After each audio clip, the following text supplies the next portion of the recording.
Marshall here. Welcome back to the Realignment. Hey everyone, welcome back to the show.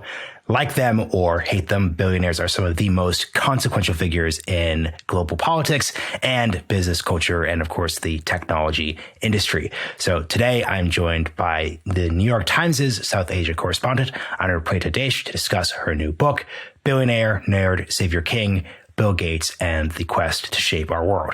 In our conversation, we discuss the role of billionaires in American society through the lens of Bill Gates' career, Microsoft's rise and stagnation during the 1990s and 2000s, and of course, where the tech industry is and where it's going to continue to go through the lens of big personalities like Bill Gates, Steve Jobs, and of course, Elon Musk. Hope you all enjoy the conversation, and a huge thank you to the Foundation for American Innovation for the work of this podcast. Anupreeta Das, welcome to the Realignment. Hey, good to be here. So let's start here. I am personally really obsessed with the tech industry. So we're going to speak about tech, Bill Gates, Microsoft, Facebook, all the current day issues. But I think this is also a broader conversation, and the book itself is about billionaires and their place in American society. So let's just start here. How would you distinguish between a late 20th century, early 21st century American tech billionaire and a more stereotypical Wall Street financier billionaire in the same period? Because oftentimes they're kind of conflated. But as we're sort of going through this billionaire backlash period, the distinctions and the differences are actually really key here from my thesis perspective. So I'd love to hear what you think about that. Yeah, I think, billionaires from the world of finance and Wall Street are pretty clear that they're in it to make money, right? So I don't think you're under any illusions that you're going to private equity or hedge funds. You want a shot at massive success.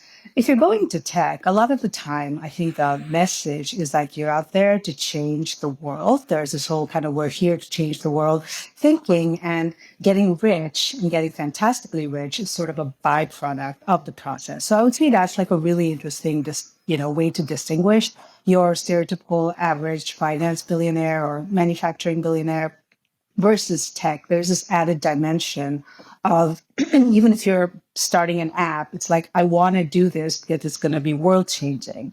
That is kind of the goal of it. So that to me has always been kind of very remarkable. And I'd be curious to think about this.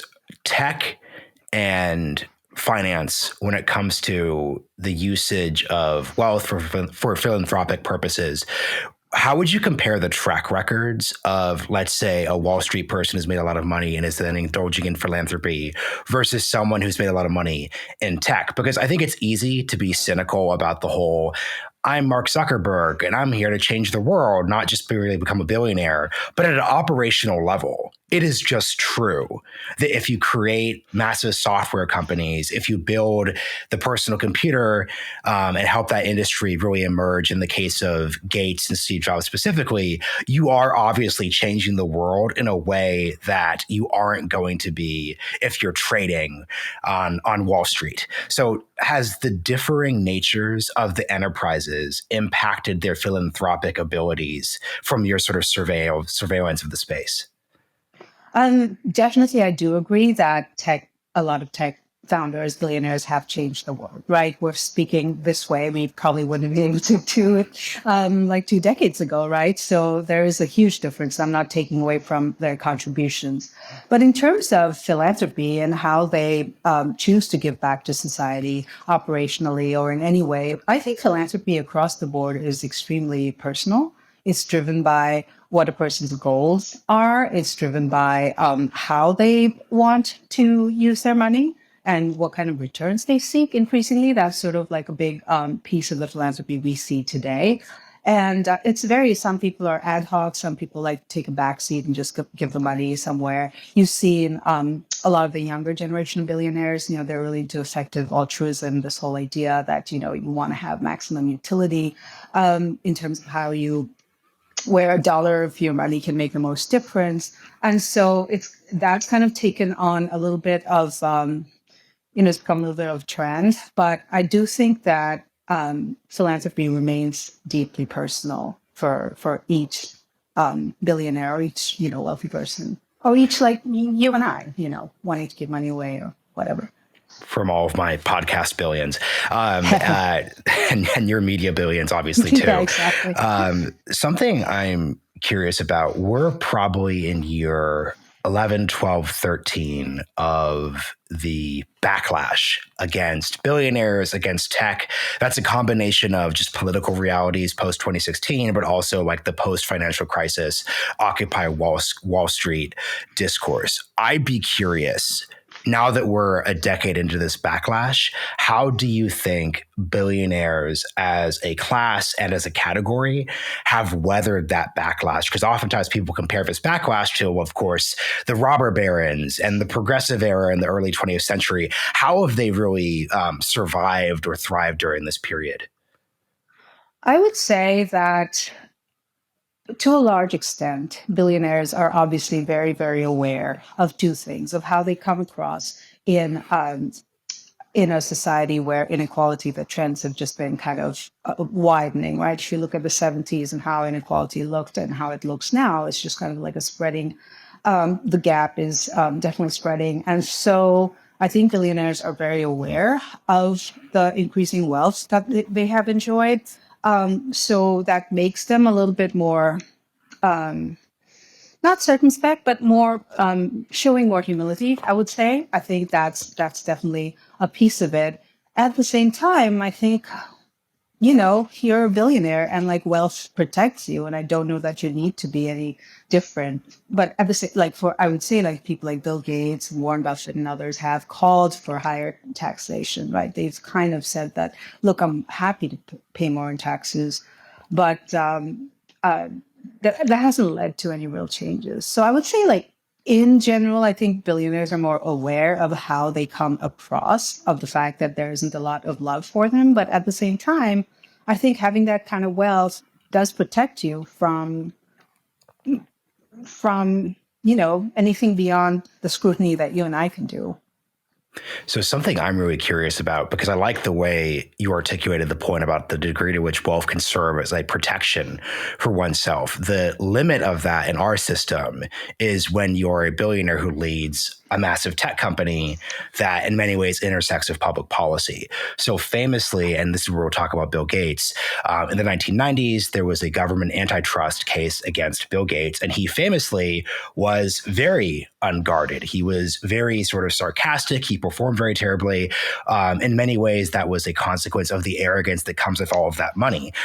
20 years later, and then you could get into what actually happened with Bill Gates. 20 years later, despite the wealth that Sundar Pichai or Jeff Bezos and all of those other tech billionaires had, when their companies were undergoing government scrutiny for antitrust purposes, they were much more humble and deferred much more to policymakers during that period, despite being incredibly wealthy as well, too. So what happened to Bill Gates in the 1990s that clearly changed the way that tech billionaires who run public companies or run these companies that intersect with the public policy space operate? Yeah, I think there are two main things there.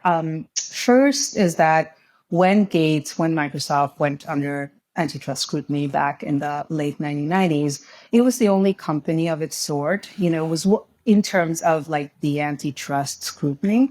Now you have, an entire industry of giants, right? It's not just the one company. You have obviously a lot of billionaires, but you also have kind of an entire industry of giants that are kind of, ruling many aspects of our lives, for lack of a better say it.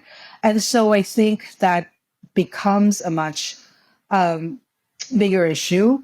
And then the second point is interesting to me that I think, and this my reporting shows, that companies like Amazon, Google, a lot of them have become far more aware of the optics of what Bill Gates, did and what Microsoft did. I think they have armies of lobbyists and image managers and all of them advising them how exactly to be deferential. If you're being called, summoned to Congress, even if you're not giving an inch of, giving an inch or an ounce of information, you are really showing this humility. To your point, it's just a matter of, I think, Microsoft having that imprint and having that impact on subsequent generations of tech companies. I would be really curious to hear your thoughts on the legacy of the Microsoft antitrust case from the 1990s, because you kind of have narratives that emerge from it that kind of serve both sides of the debate. So on the one hand, Microsoft clearly was engaging in anti-competitive behavior towards companies like Netscape, both with their practices of bundling Internet Explorer, but also like trying to acquire different companies and shout out the competition. On the other hand, so like if you're an antitrust person, you just cite that example as this is why government needs to intervene and intersect. On the other hand, what emerges from the antitrust case is that Microsoft of the 2000s is not the Microsoft of the 1990s. And the idea that this company was always going to dominate and always be the end all and be all of tech just wasn't sustainable. Microsoft missed the pivot to mobile. They missed social networking, all these things that would have probably happened even if you hadn't had the antitrust case.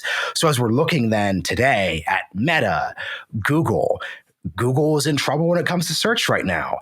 Everyone jokes about how no one's on Facebook anymore. We say, well, Facebook is still great for marketplace, but if you're a millennial, you're not on Facebook the same way you were. So how do these narratives kind of basically splay out and influence how you think of today's tech competition debates? Companies like Facebook or Meta, companies like Apple, companies like Google, I mean, I would think of sort of all of these branches in which these companies are so dominant. If you had Microsoft as just one company, you have these multiple areas, whether it's search or social networking or what have you. And each of them has like one big, so, I guess if Microsoft was like one vertical, now you have like multiple verticals with like one dominant player. So it's almost kind of an expansion of what Microsoft was. And to me, that's really interesting. So you have kind of, a few dominant companies, a few dominant areas, and that's just the way the world has played out. Meanwhile, with Microsoft, it's interesting you mentioned that, they lost out on the mobile, they lost out on the sort of social, but then you really didn't expect Microsoft to be where it was. If you looked at Microsoft of the 2000s, right, it's been really remarkable what they've been able to do. And they too stand accused of dominance, in the EU, and there have been like there has been a lot of scrutiny on Microsoft as well, even though it's a very different company than it was when Bill Gates ran it. And I'd be curious, to what degree do you think it's basically is it possible for a tech company to just consistently succeed across different eras? So Microsoft really dominates when it's about personal computers coming into the American home. Windows 95 is excellent because it's just a great way to like get onto both computing and the internet. But then when you transition to, once again, mobile phones, search when it comes to Google, and social networking, they're not able to. They then come back during the era of the cloud. But has there been like a company or a tech billionaire founder who you've seen who's been able just to ride the waves consistently across different eras?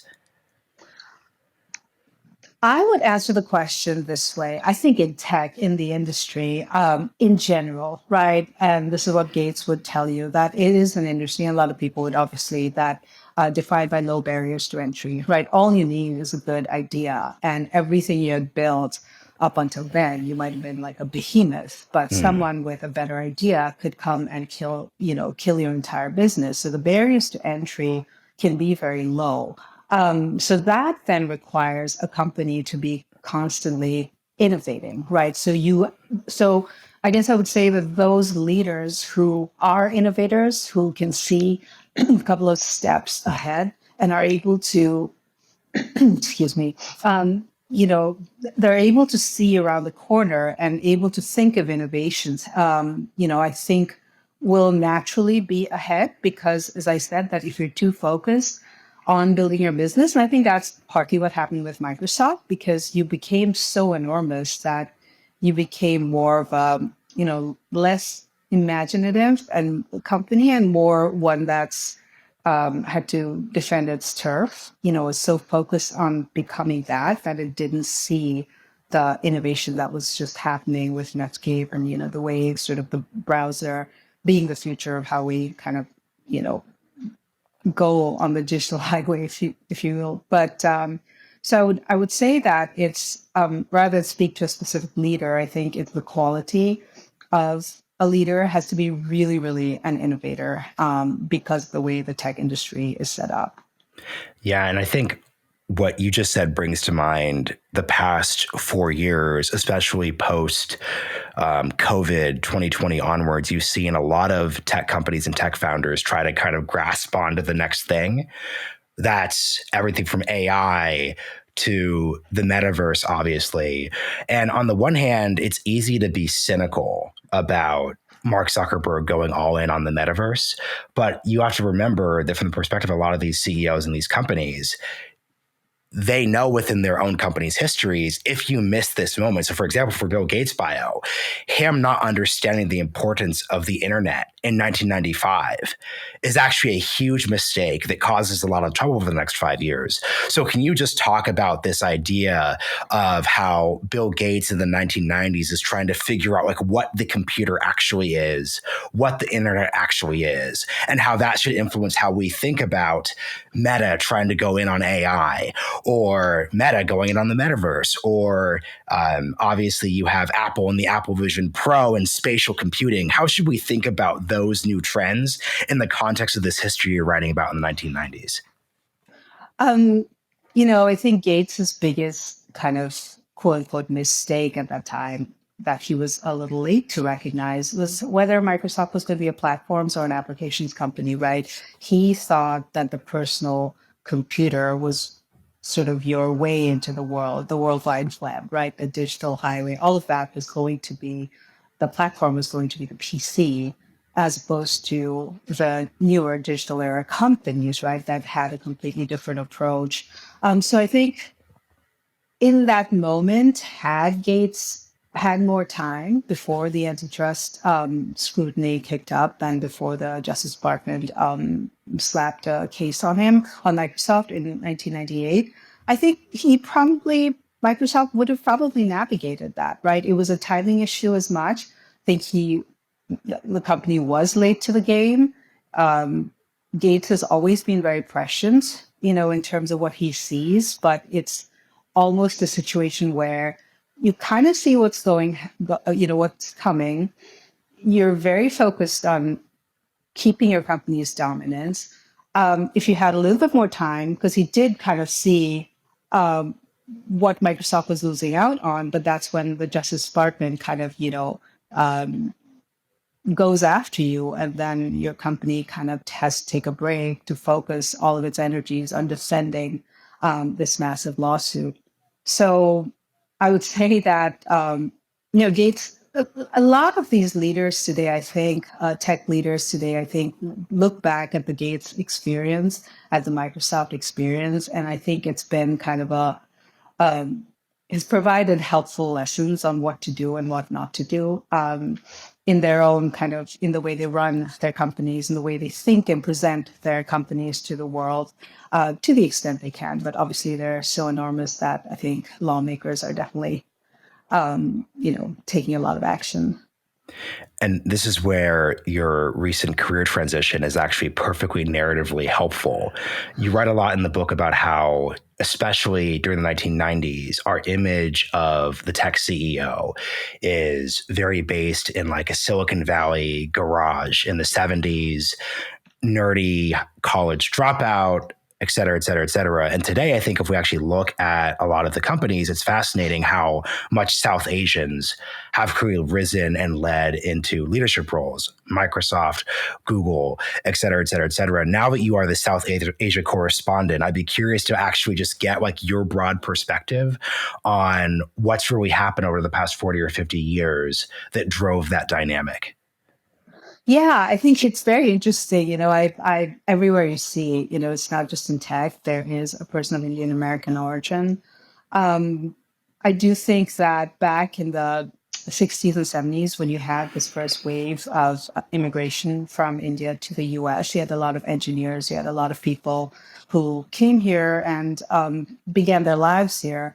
And their kids, I think, have grown up here. They kind of, if you will, the strength of a second generation American is different from a first generation American. You know, you kind of like have all of the brains, you have all of the determination, and you have all of the comfort, I think, of taking advantage of everything that this country has to offer. And this is my personal observation, of course, that, you know, your second and third generation Indian Americans have really, really benefited, not just from the sacrifices their first generation parents made, but also the focus. I'm sure you've heard about this, right? The focus on education and the pressure from a lot of Indian American parents is enormous. And it's a good way, it's a good thing, but it's just, I think, you're seeing the kind of the generational transfer of both that intellect and that hard work. Now, I'm biased, being an Indian American, so I'm definitely speaking from a single camp. But it's been interesting to me in tech, of course.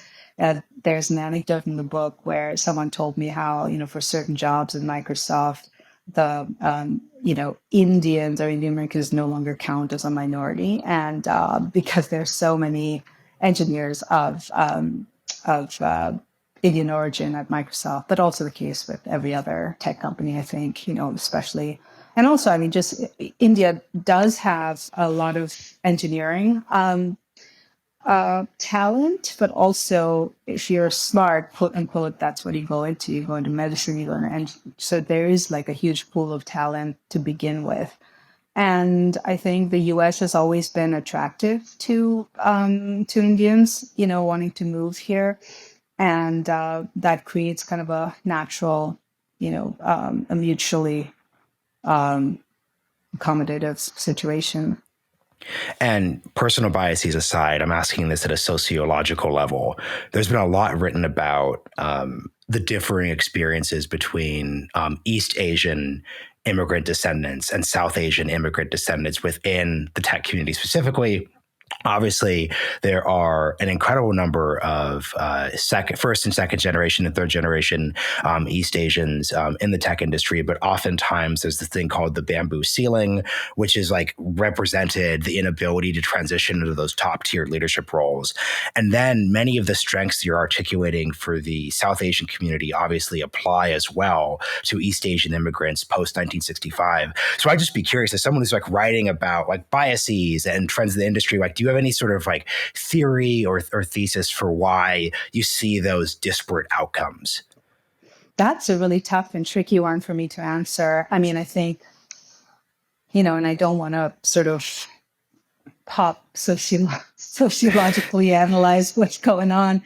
I do think there are certain leadership attributes that you see across corporate America, where you see, Starbucks CEO is Indian American. You've had like any number of people in leadership positions. So I don't necessarily know if it's something in the water, but like just the fact that you see people in leadership positions would be a signal enough to me that there is, I guess, something that leads people to pick Indian Americans as leaders, right? There are these qualities and intangibles. And I'm just speaking because of the number. Again, I haven't looked at East Asians and their kind of where they stand in the leadership hierarchy. But like just looking at Indian Americans, I do find that there are qualities of leadership that obviously are attractive to companies, to schools, to lawmakers, because you'll see a lot of people in an increasing and our presidential candidate from the Democratic side. Of course, that's a matter of debate. Is she more Black? Is she more Indian? I think she obviously is a hybrid identity. No, and that, J.D. Vance's wife is indeed American. Nikki Haley And is indeed that American. So obviously, Bobby Jindal, Bobby right? Jindal. Yeah.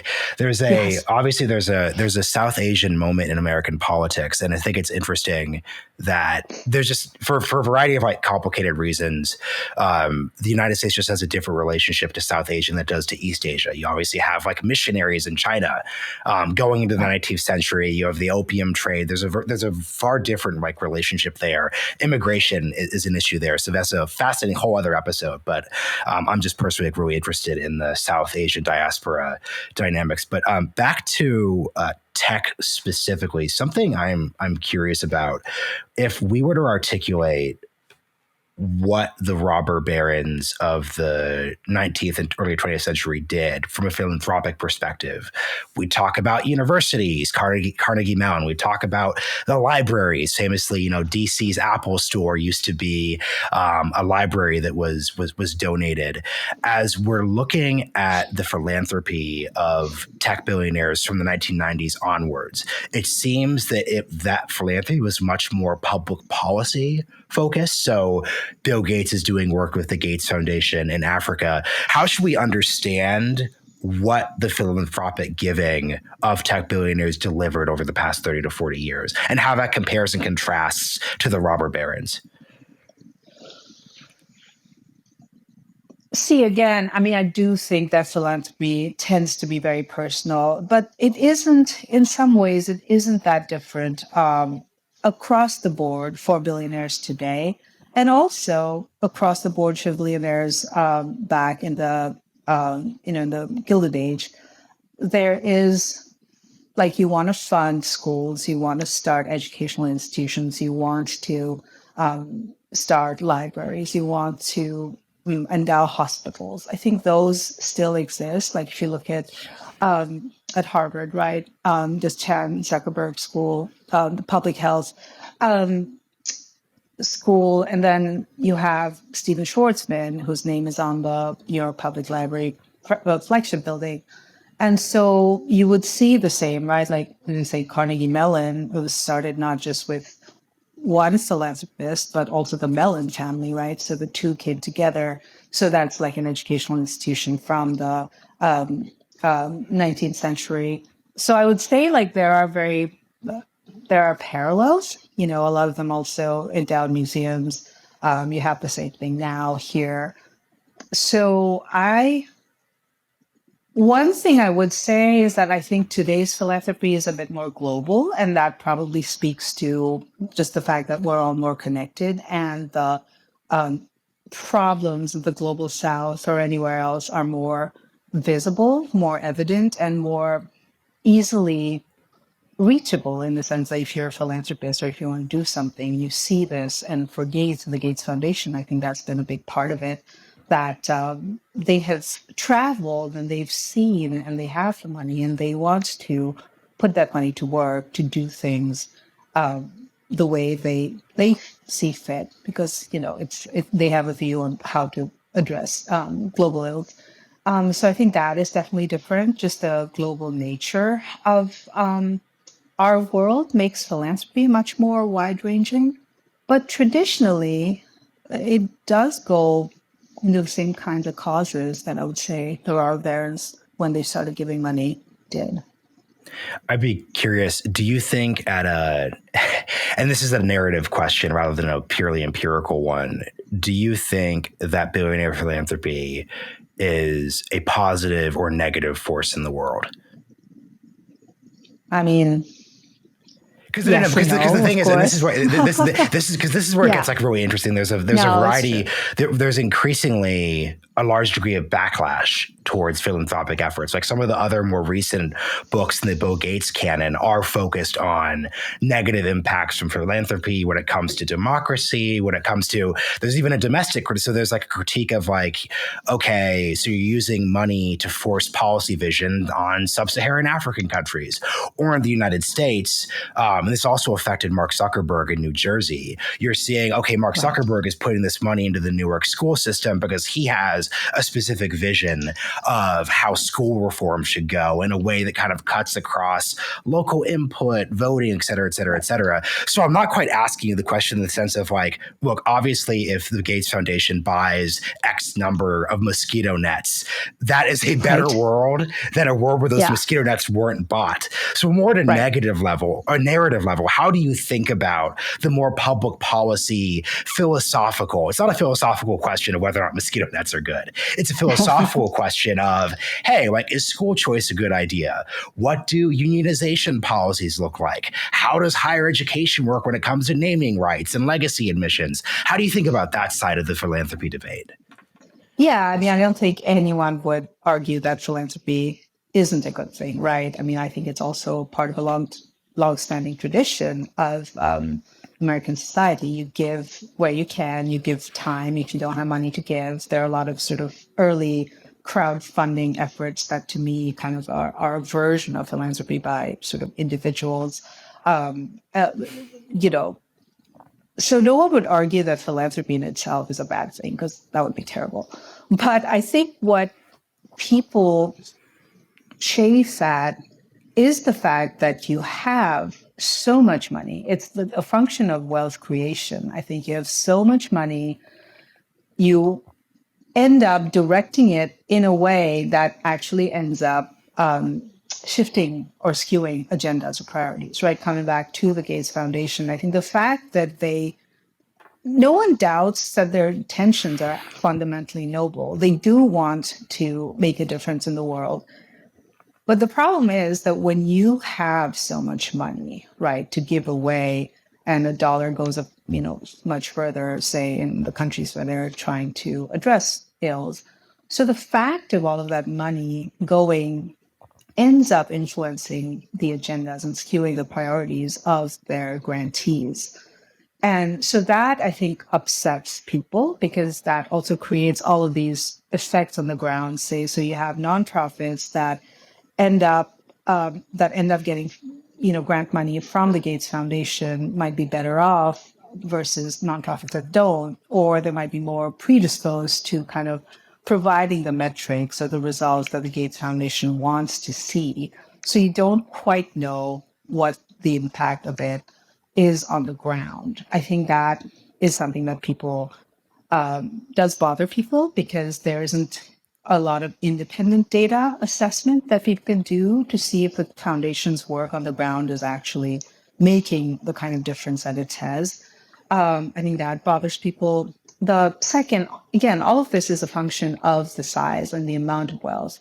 I think that the other thing, you mentioned Zuckerberg, and he wasn't the only one. I mean, Gates was also involved in that. This whole idea that charter schools were the way to go. There's also just this notion that, okay, you're good at one thing. Why would you then also think you're good at policy, right? Like, why would you think that the fact of being great at one thing means that you're also great at like 10 other things, right? So I think Buffett it's interesting because he was clear in the sense that he's good at making money. He isn't good at giving it away. That's not his circle of competence or his area of expertise, and that he shouldn't assume that, he can then transfer his skills to giving money away wisely. So I think a lot of that hubris that people see in many billionaires who are acting in a certain way, I think upsets them. And the third thing, there are two arguments to this. One is that, okay, it's a billionaire's money. He or she should do, what they want with it.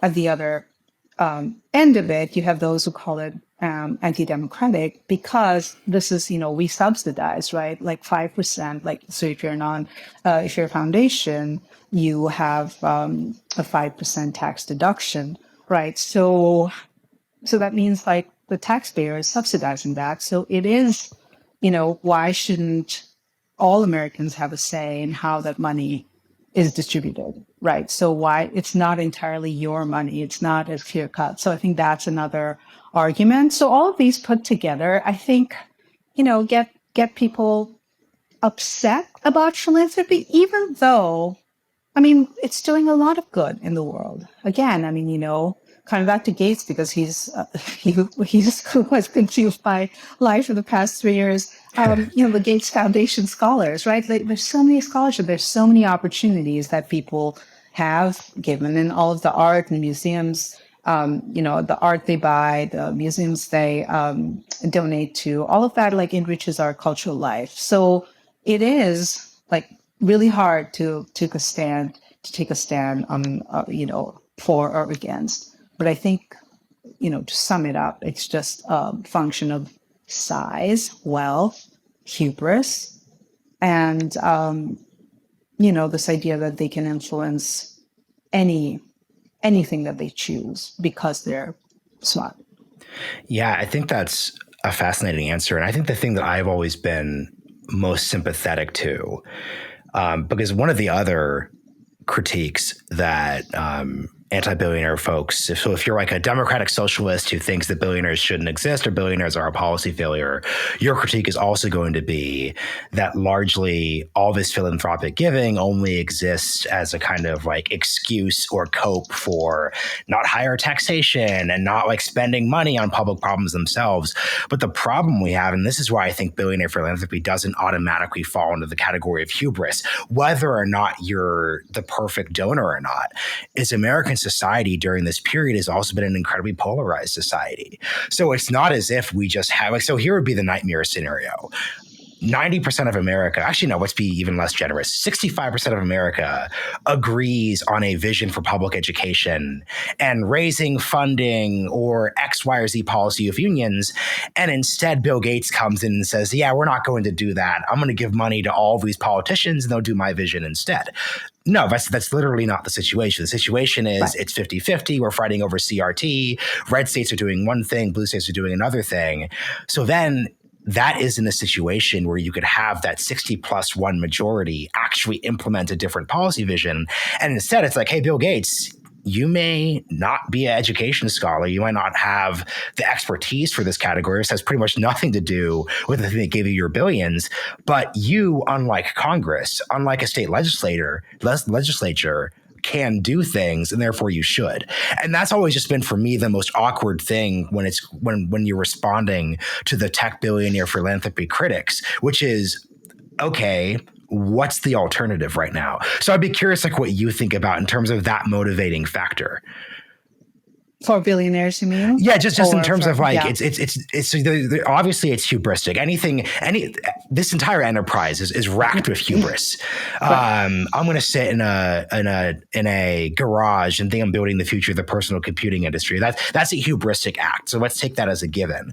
But for me, the most accurate defense has always been, what should I do instead? Because it's not as if there's this clear, obvious, consensus-based alternative that I'm impeding with my actions. So it just seems to be when we're talking about billionaires throwing their weight around, when we're unhappy with Sam Altman doing UBI pilots that aren't exactly democratic in their buy-in, what's exactly the alternative? It's not even a question. It's sort of like, that's the awkward thought I always come back to when I look at that critique. So I'd be curious what you think about that. Yeah, I mean, really, it really gets to the heart of why these debates are so contentious, right? I think you can't all out hate billionaires. What do you expect them to do? They've got this money if they want to put it to use. And yes, there are different, motives and motivations for people to give their money away. One of them being taxes. Of course, that's a big thing. And if you look at sort of things like donor advised funds, which really get one group of people upset because it allows you to get the tax deduction up front while leaving the money there for generations if you want, because you don't have to decide where to give it, but you get the tax deduction up front. So things like that, I think, really upset people because they say that then, like, charity or philanthropy are just cynical ways to save money to lower your tax base, right? So that definitely is something that people don't like. And I think maybe, again, this is just my instinct, maybe that's something you would have all sides agree on, that it's a bad thing to park money and get tax deductions up front and not actually use it for what it's intended for forever, right? So I think that just seems like not ideal. And I think maybe, again, maybe I'm naive, but I would think that people generally could agree on that. But in terms of what should billionaires do and what they shouldn't, it's to each his or her own. And I think no matter what they do, or if they do it, or if they don't, there will always be criticism. There will always be defenders, people who, again, say that, look, they made this money, blood, sweat, and tears, and they deserve to enjoy it, deserve to do with it as they see fit. And then there's the other side who would rather just, tax billionaires to that death and say that, they don't deserve a single dollar of their income or their wealth. So I think, it just reflects the bigger bind we have in society that we can't really agree. We kind of like bring your own facts to the table, and it's the same thing with billionaires. Like, I don't think that we can.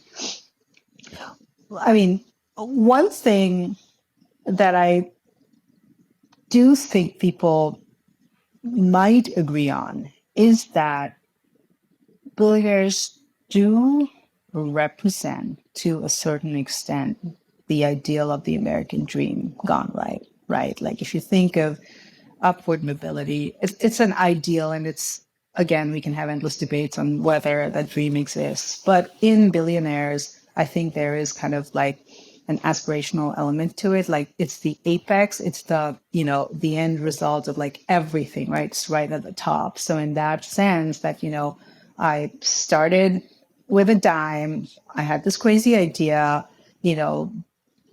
hard work, luck, merit, and I just struck it out of the park. And I'm now a billionaire, or I'm just so wealthy. And I think that kind of is very, very powerful and potent. So I think we can all agree that the numbers of billionaires, the sort of the behavior of billionaires, all of that, is, we can argue about all of that, but I think you can come together on the fact that it does represent something that the country has promised, right? Like, it's that is kind of at the apex of what might be possible here.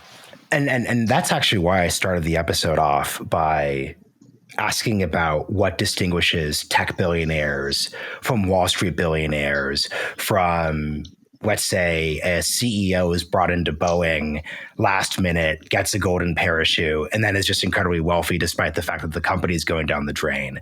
There is something unique. And this is why I think the critiques of tech billionaires just run into narrative walls within the way that Americans conceive of themselves, which is like, yes, it's true that Bill Gates came from an upper class background. Yes, it's true that he got to program. This is if you've read Outliers. He got to program because he had opportunities to program at the Lakeside School that wasn't true of most Americans in the 1960s. That's all true.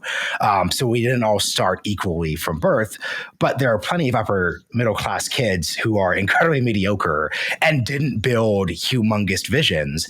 And therefore, this is also why I've just been hostile in the narrative sense to sort of socialist critiques of billionaires that basically say billionaires are policy failures or billionaires shouldn't exist. Because from my perspective, it's like, look, if Bill Gates launches Microsoft and he owns a certain portion of Microsoft, and then Microsoft is then worth a certain amount of money, I don't see that as a policy failure. I see that as incredibly reasonable. Now, the degree to which we tax him, to your point, the way we structure the donor-advised funds, that all really matters. But I think it's entirely legitimate within the American system to build something, own a portion of it, and then have that portion of worth be worth more than $1 billion.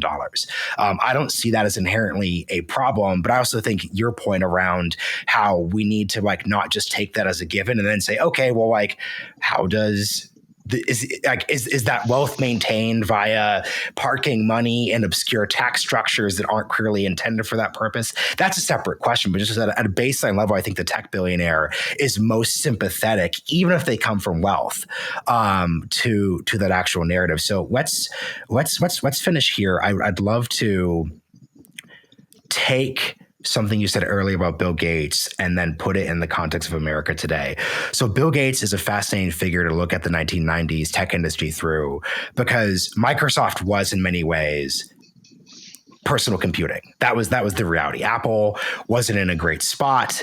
You obviously had AOL and Netscape, but like everything was about the PC and hardware. Today, not only is everything basically tech, so like is HBO a tech company? Kind of. Is Apple also a movie studio? Of course it is. So there isn't one unique figure who could just, you couldn't write a book about tech in the 2020s and have it be one person. Like maybe at a political narrative level, you could have a book, you could do the book about Elon that talks about how Elon is at the intersection of all the tensions in tech, which I think is definitely true. But he still doesn't represent all of tech the way Bill Gates did. So can you just like remark about that dynamic of how like you just couldn't write a 2020s tech book about one person the way you could use Bill Gates in the 1990s to symbolize the industry and America and culture and business? Yeah, I think you can write about tech in two ways. You can do a biography of a company, like you can look really deeply into Amazon and its practices, right? Like former colleague of mine, Dana Mattioli, wrote this book called Great Everything podcast War, guest. She right? was on back in Yeah, April. no, she's awesome. And the book is amazing. But it delves into a company. The other way to write about tech is through personalities. As you mentioned, Elon Musk is obviously the first person that comes to mind. So I think it's really hard now to have one person define an entire industry.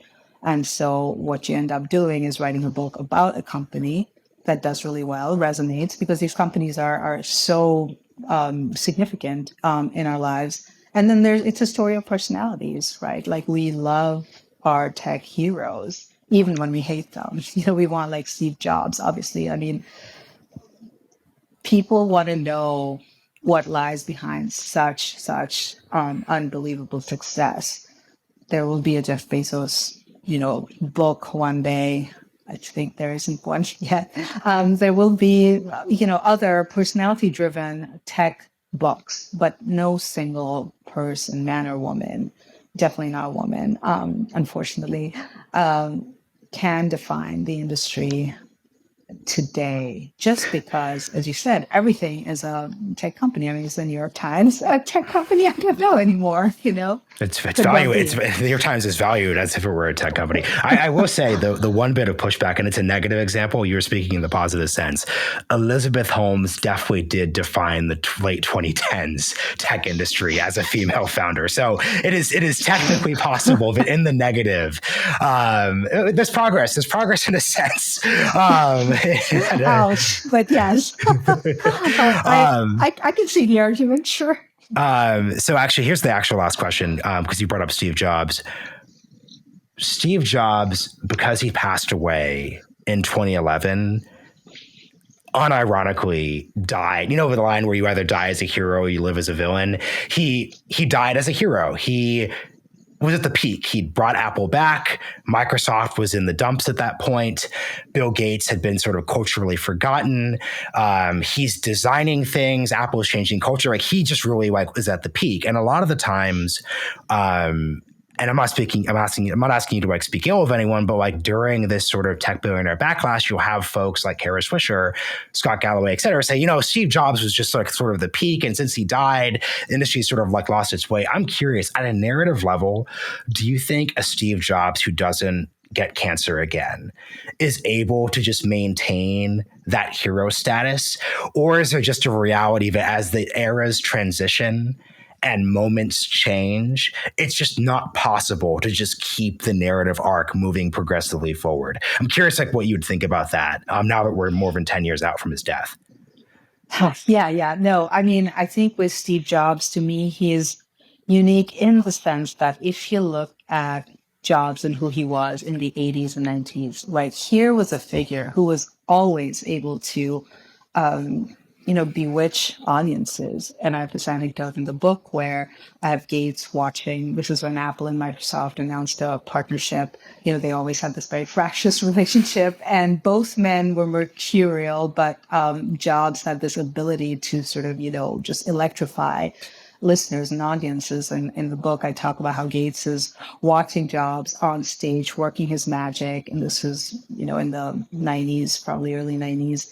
I might be getting the date wrong, but and he's turning to person who is in that room and kind of saying like, how does he do that? Like, what is that quality? So I think with Jobs, it is the same quality that carried him from decade to decade. I think part of the reason that Jobs was so, among all the other things, right? You might disagree with many aspects of him or Apple or whatever, but I think the guy had there was a continuity, and that was responsible for why he was so magnetic to people. And so I think that is an essential quality that I think would have continued 10 years on, 12 years on, because that to me defined Jobs in ways that we don't think of today. Like if you look at him in the 80s and 90s, you watch him, he's still wearing his black t-shirt, black, turtleneck, and he's just going there and he's just kind of, walking by stage, just building up the excitement, the anticipation. And that's what he did, right? And that's what people loved him for. So I think with Jobs, it's probably a unique situation there. No, that's very helpful because once again, there are different sorts of tech billionaires, different types of tech founders. Steve Jobs was not, I'm in a coding hovel for 20 hours a day, just shipping code. That wasn't what his value add was. That wasn't the sort of design element he really brought there. So that's an important way of understanding the different narrative. We could actually judge people's narrative arcs by their background, their skill sets, those actual habits. So Preeta, this has been really great. Thanks so much for joining me on the show. The book is available at our bookshop link, and it is out with publication today. Thank you. So great to speak, Marshall.